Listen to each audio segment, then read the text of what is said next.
Imagine working day and night for weeks, pouring your soul into a project, only to have the client laugh in your face and say, "I'm not paying you and there's nothing you can do about it." Now imagine turning that same arrogance into the weapon that destroys his entire company. That's exactly what happened to me, and let's just say this greedy conman never saw it coming.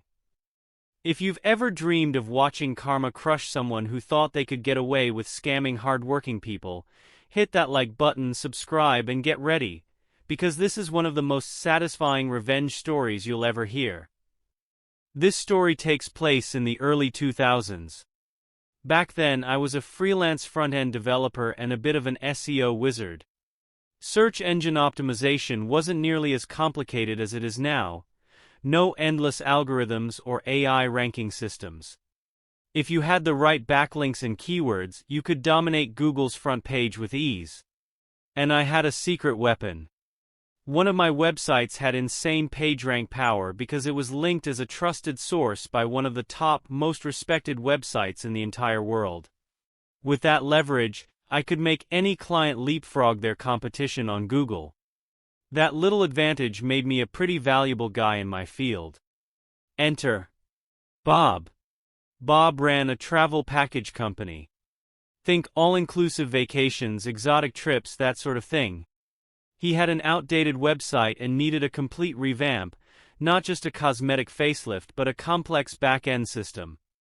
Now, I was a front-end specialist, so I brought in a back-end developer to partner with me. This project was big, tight deadlines, high stakes, and honestly it would pay really well. Normally, I always asked for a 25% deposit before starting any work. But Bob... Oh no, Bob had a story. He told me, "I've been burned by a developer before. Lost money. I'm not paying a single penny up front. You'll get your money when the site is delivered and tested on my server." And here's the thing. From the moment I met Bob, something in my gut screamed, "Don't trust this guy." You know that instinct you get when someone just radiates bad vibes? That was Bob. But I needed the money. I needed the project. So I ignored my gut and shook his hand. Biggest mistake of my career. For an entire month, my back-end dev and I worked day and night. Literally, there were weeks I barely slept.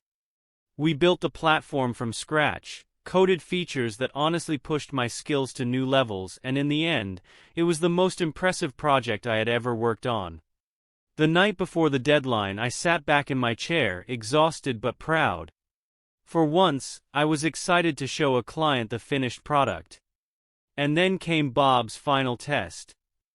He told me, "Looks great on your test server, but I don't trust it'll run on mine. Upload it to my server first. Then I'll pay."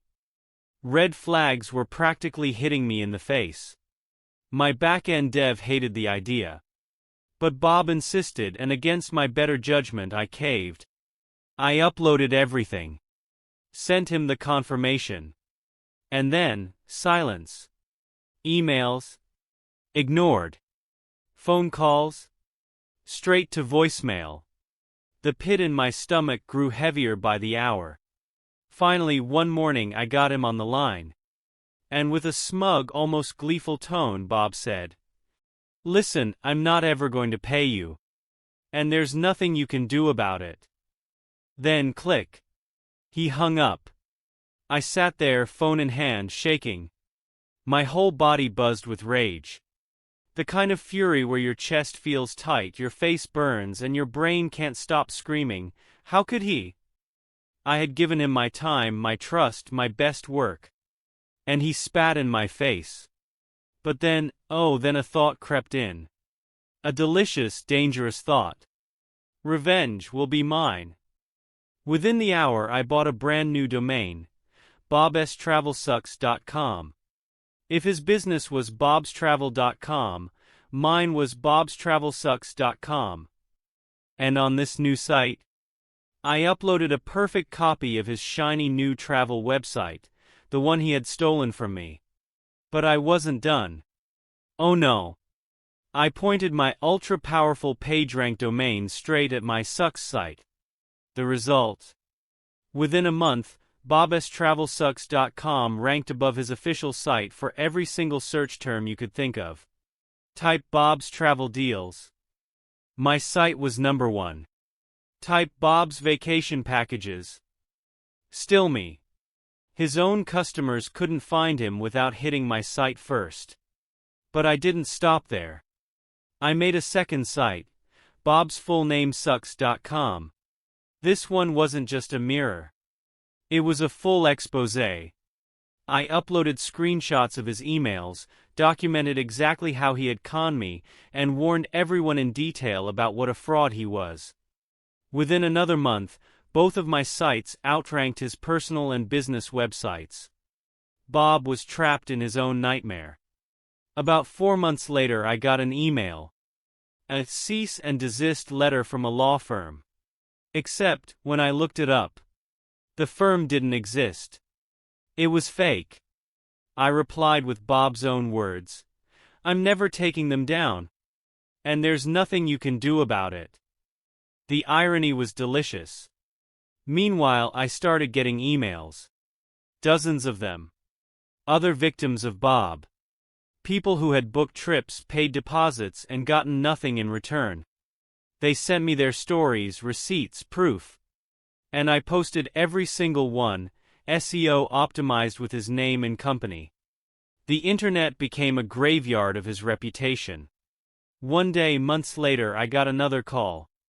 But this wasn't the smug, cocky Bob from before. This was a broken man. His voice cracked as he pleaded, "Please, please take the sites down. The Travel Association is investigating me. My contacts, my business partners, they're furious. I'll pay you what I owe. Just please." And with the biggest grin, I gave him my answer. "Bob, I'm never taking them down. And there's nothing you can do about it." That silence on the line? Pure, priceless defeat. Over the next few months, Bob's empire crumbled.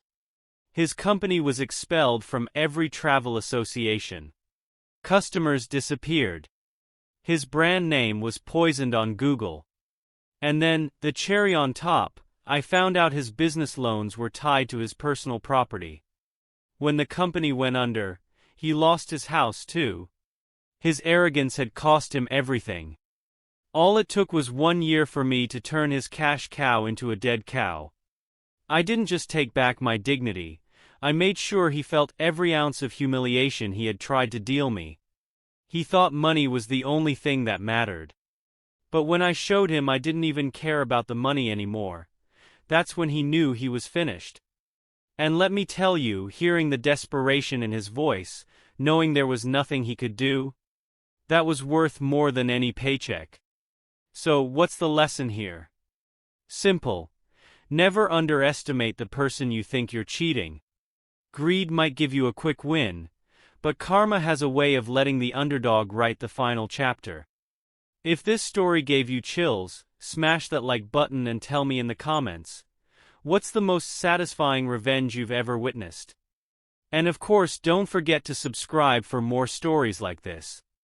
Because trust me, you won't want to miss the next one.